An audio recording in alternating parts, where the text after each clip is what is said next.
By the late 19th century, the European powers had carved up much of Africa, with Britain emerging as a dominant force. The British Empire, driven by its vast resources and global ambitions, played a pivotal role in the scramble for Africa. Motivated by the quest for raw materials, new markets, and strategic dominance, Britain expanded its reach across the continent from the Cape to Cairo. This expansion often sparked fierce resistance from local rulers and communities who valiantly defended their lands and sovereignty against European encroachment. The East African coast, strategically positioned on trade routes to India and the East Indies, became a focal point of British interest. Zanzibar, an island sultanate off the coast of present-day Tanzania, emerged as a key trading hub, renowned for its spices, ivory, and tragically, the slave trade. Throughout the 19th century, British interest in Zanzibar intensified, leading to a complex and often tense relationship with the island's ruling Arab elite. Zanzibar, now known as the Spice Island, had been ruled by the Arabicide dynasty since the late 17th century. The Sultans of Zanzibar, enriched by the clove trade and controlling a large portion of the East African coast, were significant figures in regional politics.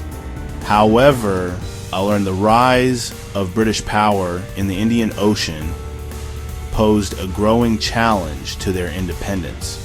In the mid-19th century, Britain pressured Zanzibar to abolish the slave trade, a major source of income for the Sultanate. This intervention, while morally justifiable, weakened the Sultan's authority and increased British influence over Zanzibar's affairs. A series of treaties were signed, gradually reducing Zanzibar to a British protectorate by 1890. This loss of autonomy bred resentment among some Zanzibaris, particularly within the ruling family, who yearned for a return to full independence.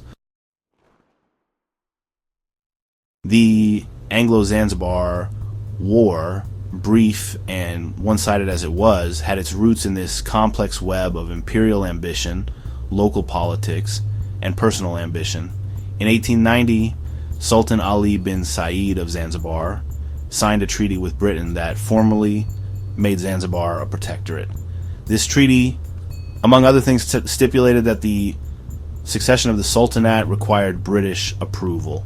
However, when Sultan Ali died in 1893, his cousin, Khalid bin Bargash, seized power in a palace coup, refusing to recognize the treaty's succession clause.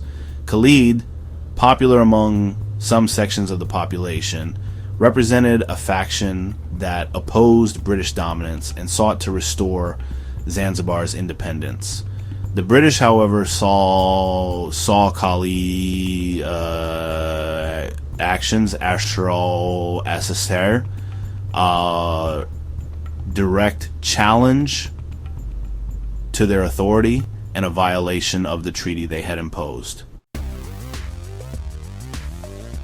The standoff between Khalid and the British reached its climax on the morning of August 27, 1896.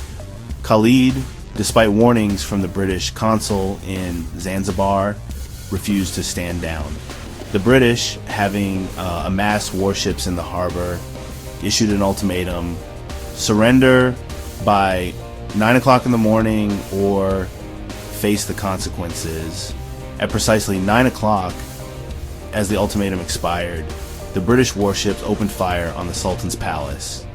The bombardment, though brief, was devastatingly effective. Zanzibar's antiquated defenses were no match for British firepower. Within minutes, the palace was in ruins, the Sultan's flag pulled down, and his supporters scattered or killed. Key players: the Sultan and the Admiral. The key figures in this brief but significant conflict embody the power dynamics of the age. Sultan Khalid bin Bargash, young and ambitious, represented the last gasp of Zanzibari independence. He ascended the throne in defiance of the British and paid the price for his defiance. On the other side stood Rear Admiral Harry Rawson, commander of the British fleet in Zanzibar. Tasked with enforcing British interests, Rawson approached the situation with the ruthless efficiency that characterized the British Empire at its peak. He issued the ultimatum, commanded the bombardment, and in less than an hour brought a swift end to the war. Aftermath. The Price of Defiance. The Anglo-Zanzibar War, if it can even be called a war, lasted a mere 38 minutes, making it the shortest recorded war in history. The casualties were starkly one-sided, while British forces suffered only one wounded sailor. Over 500 Zanzibari soldiers and civilians were killed or wounded in the bombardment. The aftermath saw Sultan Khalid seek refuge in the German consulate, from where he eventually escaped into exile. The British installed a more pliable Sultan, solidifying their control over Zanzibar. The short, decisive conflict served as a stark reminder of the disparity of power between the British Empire and those who dared to resist its will. A shifting world. Colonialism at its zenith. The Anglo-Zanzibar War, though a minor footnote in military history, took place at a pivotal moment in world history. The late 19th century marked the high point of European colonialism. The scramble for Africa was in full swing, with European powers carving up the continent amongst themselves. The speed and decisiveness of the British victory in Zanzibar reflected the technological and military superiority of European powers at the time. It also highlighted the ruthlessness with which they were prepared to enforce their will on the world stage. The war, brief as it was, served as a microcosm of the larger forces shaping the globe at the turn of the 20th century. Lasting impacts. Zanzibar under British rule. Following the war, Zanzibar became a British protectorate in all but name. The British controlled the Sultanate's finances, foreign policy, and even the appointment of its officials. While this brought a period of relative stability, it also solidified Zanzibar's subordinate position within the British Empire. The British abolished slavery in Zanzibar entirely, a significant social reform, but one that also disrupted the existing economic order. They developed the clove industry, making Zanzibar the world's leading producer of the spice, but the profits largely flowed back to Britain.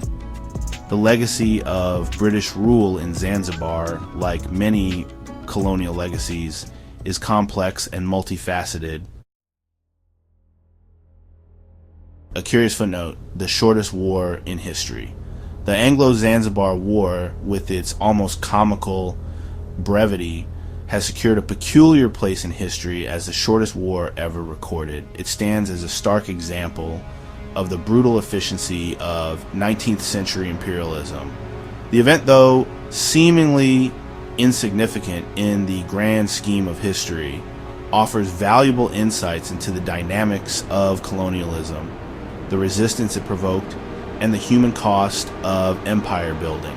Today, the memory of the war serves as a reminder of Zanzibar's turbulent past and its long journey to independence.